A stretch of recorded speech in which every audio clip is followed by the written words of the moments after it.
What's going on, guys? Drunk Italian here, and we are back for a new series. I know I have a lot of series going on, but the ideas just keep popping in my head, and I gotta act on them, okay? I have the urge. I need to. Don't blame me.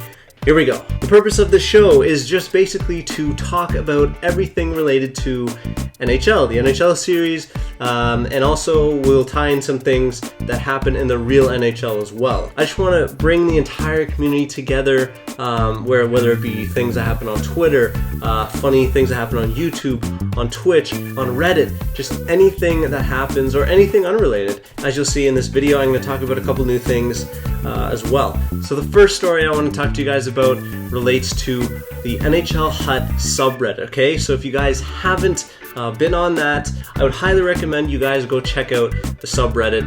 It's awesome. There are also ones for ESHL and just the NHL series in general. Something that I've been thinking about for a while, something that I was surprised hadn't happened a lot earlier, finally happened. I think it was last week, where the first Hut mutual fund has been created. So if you guys don't know what a mutual fund is, in real life, a mutual fund is a company that takes investors' money and pools it all together. Then with that pooled money, they take it and invest it into various vehicles, whether it be shares, bonds, completely diversifying their portfolio. Whereas the shareholders, the people investing in the mutual fund, hold units within the mutual fund. This allows the investors to have immediate diversification across all of the things that the actual mutual fund is invested in, okay? So with the Hut mutual fund, as was started by the Reddit user Top Shelf Snipes, he's also a Twitch streamer, so if you guys haven't heard of him, go check him out on Twitch. He's awesome. So Top Shelf Snipes started a mutual fund about a week ago. He did, the first week was a trial run with, I don't know how many investors, but very few. I think the buy-in was about $50K per share of the mutual fund. And so he did a trial run, and his returns were actually pretty good. And the first week he earned, I think it was around 25 to 30% returns, which is not bad for $50K. He obviously is going to take I think it was a 20% commission because he's the one doing the work. He's taking these people's funds and then investing them on his own time. And for that service, he's going to take a commission of the returns that he's generated from the pool. So the entire pool, I think, was 1 million coins. And this is just awesome because the Hut auction house is kind of like a virtual stock market, and that you invest in players. You buy low, you sell high. I know players who sit on the auction house for hours on hours on hours on end per day, who just work the market, flip players, buy low, sell high, and they just make tons and tons of coins. So Top Shelf Snipes is awesome at this. He actually does it on his stream, so if you want to learn how to work the market, go check him out on Twitch again, I said before. So yeah, it's amazing what people are doing with the Hut auction house. I've been waiting for somebody to take up this challenge, so I'm going to follow this Hut mutual fund closely. I know you guys should as well, if you're interested in that sort of thing. He explains it all. He's a real life financial advisor. So go to the subreddit r/NHL Hut and go and learn more about that. He posts on a daily basis,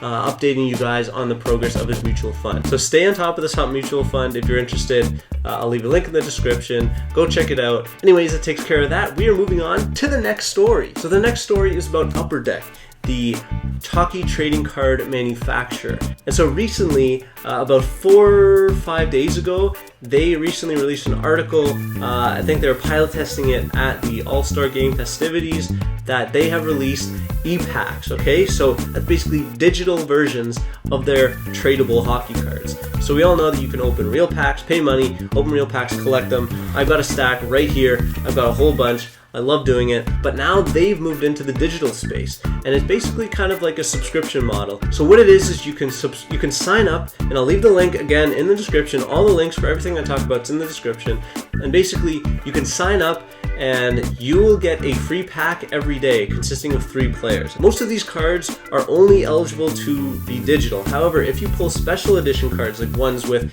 pieces of jerseys on it, or other special items like special rookie cards, you are actually able to have them shipped to you, although not for free. You're gonna have to pay. And the reason I'm bringing this up is because I'm wondering about the implications that it has on NHL 16, and more specifically Hockey Ultimate Team. Upper Deck, a real hockey card manufacturer, makes hockey cards.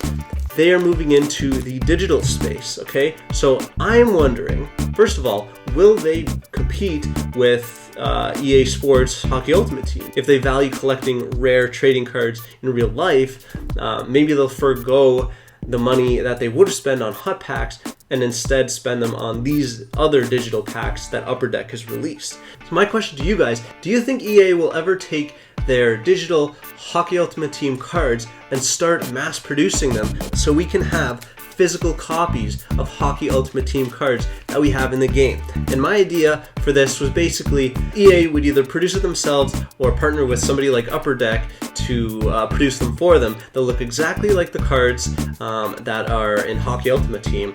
If EA produced each individual card with its own unique code on the back, so that people, once they purchase the pack or purchase the player, and on the back of each card there'll be a code that you can enter into NHL 16 somewhere in Hockey Ultimate Team, maybe the store or something, to redeem that player that you pulled in the real life pack. Okay, so that's something I want to ask you guys. Would you guys be interested in that?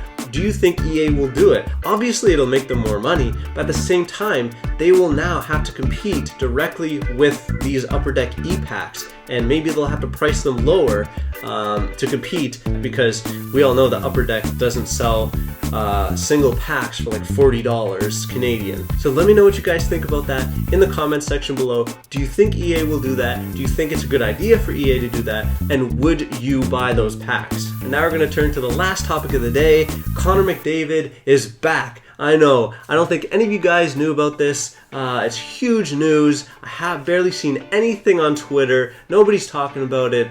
He actually scored a goal in his return, and it was a pretty nice one. If you guys haven't seen it, which you probably haven't, I'm going to show it again because it's so unbelievable.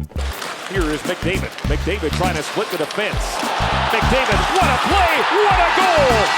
Oh my, Connor McDavid, welcome back!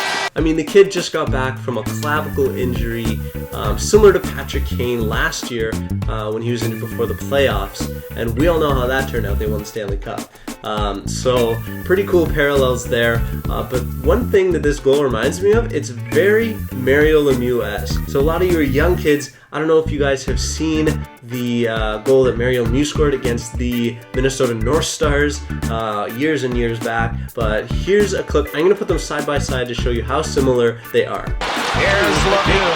The center penalty coming up. McDavid, what a play! What a goal! Oh my! Connor McDavid, welcome back! I mean, as a defenseman in real life, I truly feel bad for Jack Johnson and Justin Fall. It looks as if they just cannot touch McDavid. Like, he just floats on by them, and the puck's glued to his stick the entire time. And then Korpisalo, I don't even know how many stick handles he does. Maybe 4 or 5, I think I counted, before he dangled around Korpisalo and put it in the net. It's crazy. The kid is so good. I don't think he'll win the Calder, though, because he missed so many games, which is unfortunate. Now, this is a touchy subject for a lot of you guys, because I know you all have your own teams. You guys always talk about on Twitter who's the best rookie. The definite front runners are Panarin. Obviously, he's got the most points. Jack Eichel's a monster. He's honestly so good. It's a great time for rookies in the NHL. The future is looking bright. I am so excited.